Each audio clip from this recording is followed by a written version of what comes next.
Hello fan, এটা হচ্ছে একটা হিরুডাল ক্রিম। এই ক্রিমটি বাচ্চাদের ভ্যাকসিন দেওয়ার সময় লাগায়, যে জায়গায় ইঞ্জেকশন দিয়েছে সেই জায়গাটিতে লাগালে ব্যথাটা অনেকটা কমে এবং বাচ্চা অনেক রিলিফ পায়, তার যন্ত্রণাটা কমে যায়। আর এটি হচ্ছে 5 গ্রাম, এর ক্রিমটি 5 গ্রামের, আর এটার প্রাইস হচ্ছে 65 রুপিস।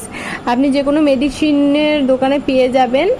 আর এই ক্রিমটি বাচ্চাদের ইঞ্জেকশন দেওয়ার পরে আপনারা কিন্তু অবশ্যই লাগাবেন। যখন ভ্যাকসিন হয়, ভ্যাকসিনের পরে খুবই রিলিফ হয়, খুবই মানে যন্ত্রণা কমিয়ে দেয়, ব্যথা কমিয়ে দেয়। ওই যে মানে যেখানে ইঞ্জেকশন দিয়েছে সেই জায়গাটাতে লাগাবে না, ছিদ্রটাতে লাগাবে না, একদম মানে ইঞ্জেকশনের সাইডে আশপাশে যে ফোলা থাকে, লাল লাল হয়ে থাকে, ওইখানে লাগাবে। যেখানে ইঞ্জেকশন দিয়েছে সেই জায়গাটাতে লাগালে সেটা পেকে ইনফেকশন হয়ে যেতে পারে।